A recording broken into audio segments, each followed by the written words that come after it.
Você não adia suas tarefas por acaso. Você adia seguindo um padrão. E esse padrão carrega um traço invisível do seu temperamento. Cada temperamento tende a procrastinar de um jeito mais específico. Porque a procrastinação, ela não é uma preguiça. Ela é uma estratégia emocional que cada temperamento cria e mostra do seu jeito. Vamos ver qual é o que mais se aplica no seu caso? E para você que chegou aqui agora, permita-me me apresentar. Eu sou Michelle Bedran, fundadora aqui do Raciocínio Enriquecedor. Aqui a gente não fala só sobre técnica, a gente fala sobre consciência aplicada à vida real.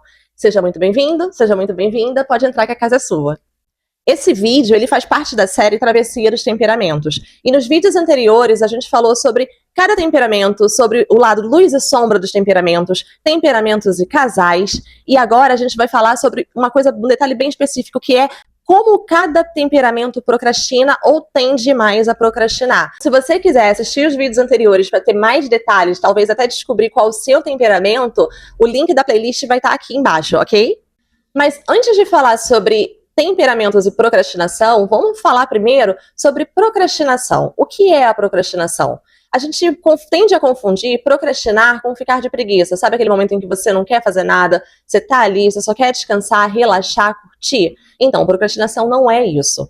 Em geral, quando uma pessoa procrastina, ela tende a fazer outras coisas para fugir daquilo dali que ela precisa fazer, às vezes se sobrecarregar, ou então mesmo quando fica parado, fica num ciclo de culpa, em que o corpo pode até parecer estar relaxado, mas a mente está num looping de cobrança e de culpa e de crítica. Então, tudo que um procrastinador não tem é paz, né? É relaxamento. Então, procrastinação não é preguiça. Procrastinação, ela é um sintoma de algo mais forte, mais profundo. Procrastinar é uma tentativa emocional de adiar um desconforto. É o cérebro tentando se proteger, te proteger daquilo que, por exemplo, te dá medo, como o medo de errar, o medo de falhar, o medo de se expor, um tédio por não gerar um prazer imediato, pode mexer com a autoestima, talvez você tenha que expor a sua competência, se sinta inseguro para isso, ou talvez até cause uma ansiedade, porque ativa aquele modo perfeccionista e coloca muitas dúvidas, e aí isso tudo te leva a paralisar. Só que cada vez que você paralisa, você está atrasando as suas metas, os seus objetivos, os seus projetos, você aumenta aquela sensação de frustração por você nunca conseguir, você dá um passo, parar e fica muito tempo parado, e aí quando você retoma, você já não retoma mais naquele mesmo gás. Ele aumenta o ciclo de culpa e de autossabotagem, porque se você pensa que você vai fazer alguma coisa, você já ativa logo a memória daquelas coisas que você começou e parou. E aí você já se sente muito mais inseguro para começar e acaba se sabotando. E também uma ansiedade acumulada que gera um desgaste emocional muito grande que pode levar à depressão, por você ficar muito ansioso com o resultado das coisas e saber que vai precisar de um processo, talvez de médio e longo prazo para conseguir, e isso te leve sempre a adiar esse desconforto, dessa expectativa, dessa ansiedade pelos resultados. Só que isso tudo é normal e todo mundo passa por isso em algum nível. O que a gente precisa é se conhecer. Agora, a chave para essa mudança, ela começa e sempre vai começar com autoconhecimento. E entender o seu temperamento e como ele pode fazer parte de tudo isso é um passo importante que você vai dar hoje. E como cada temperamento tende a procrastinar do seu jeito, o sanguíneo é aquele tipo de procrastinador distraído. O procrastinador que adia aquilo que é chato, que é focado, que é solitário. Ele não quer saber de tédio. E aí ele acaba trocando aquilo que é difícil pelo que é divertido. E assim ele começa 10 coisas e não termina uma, porque começar é sempre muito mais divertido do que continuar.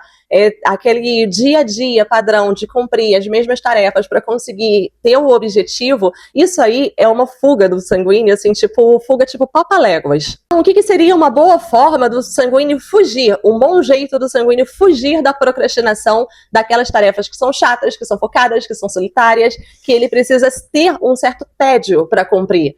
É criar rituais curtos de foco, rituais para entrar no clima daquela tarefa, tornar as tarefas mais interativas, pequenas comemorações, celebrações para cada vez que ele cumprir, mesmo que seja uma microtarefa daquele objetivo dele, tornar mais lúdico. é o que vai conseguir prender o sanguíneo na tarefa. Quanto mais chata, quanto mais focada, quanto mais difícil ou quanto mais detalhado for o procedimento, mais ele vai precisar desses escapes, dessas fugas, para aliviar essa tensão, que esse objetivo, que essa tarefa, que esse motivo pelo qual ele procrastina tanto, leva ele a fugir.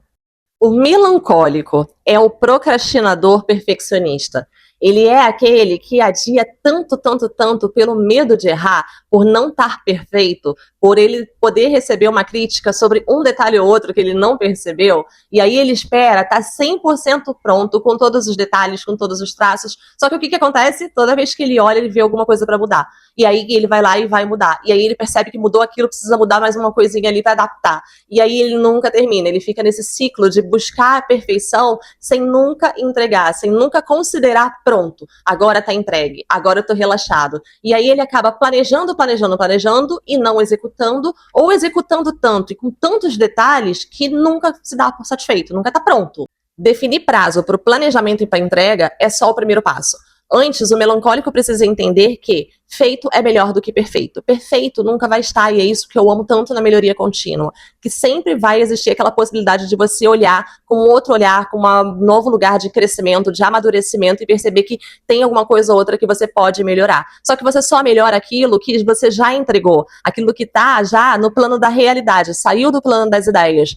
E enquanto isso, né, você entrega, mesmo estando inseguro, mesmo sabendo que você poderia fazer melhor, e você vai fazer, mas a experiência de já ter feito e de já ter entregue é muito mais importante do que a qualidade que você vai fazer essa primeira entrega. E é por isso que feito é melhor do que perfeito, porque a experiência que você adquire quando você faz a primeira vez, a segunda vez, a terceira vez, é muito mais importante do que você deixar ali na caixinha da produção buscando uma perfeição que você só encontra com a tentativa e erro, na prática. Então, permita-se tentar e falhar. Internalize o feito é melhor do que o perfeito. Agora, e o colérico?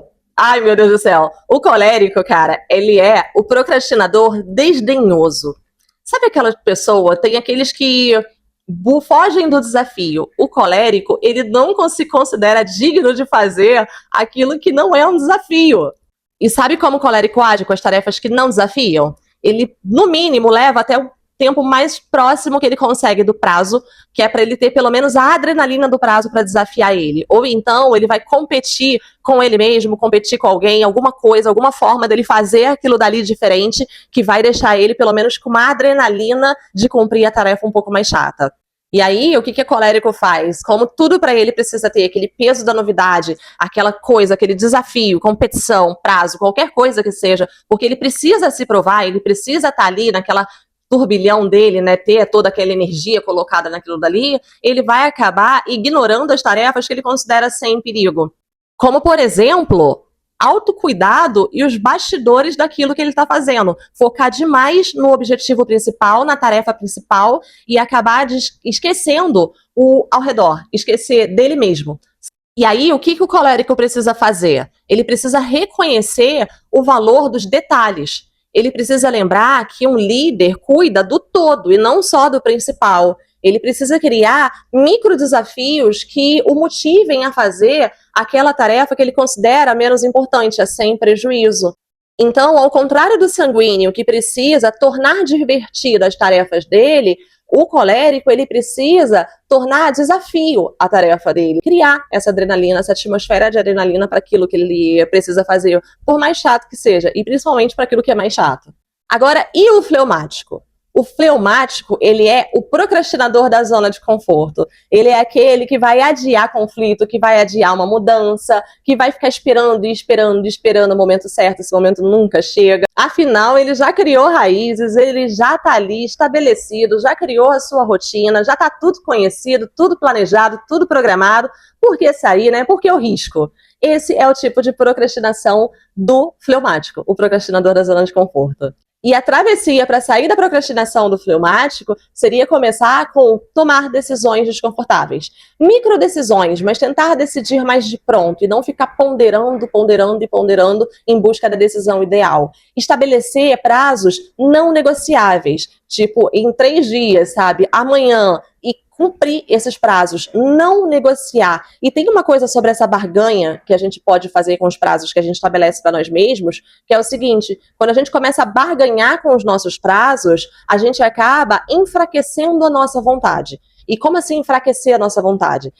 O nosso cérebro, ele capta perfeitamente a nossa mente precedentes. E quando a gente abre precedente para alguma barganha que a gente fez com a gente mesmo, a gente está dando cada vez mais armas, ferramentas para o nosso cérebro para trazer barganhas cada vez melhores para a gente, até que se tornem quase, sabe, aquela proposta irrecusável, que você não consegue recusar e fica sempre ali naquele limbo da procrastinação. Então, muito cuidado com as barganhas que você faz com a sua própria vontade. Elas podem minar tanto a sua energia de ação que você pode acabar se enfraquecendo, achando que nada para você é possível, que para você não adianta nem começar porque você não termina, porque você barganhou demais com a sua própria vontade.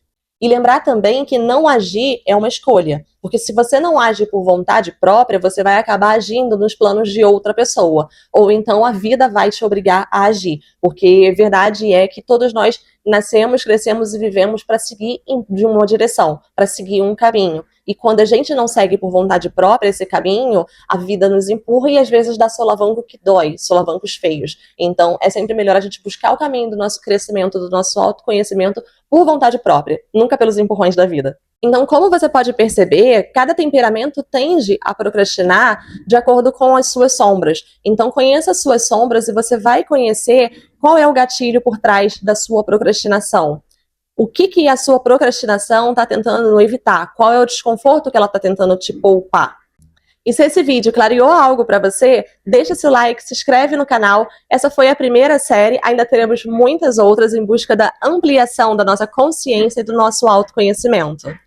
E compartilhe esse vídeo também com aquelas pessoas que vivem dizendo: eu não sei por que eu adio tudo. Agora você sabe. E se esse conhecimento foi útil para você, aplique-o, porque só é útil o conhecimento que nos torna melhores.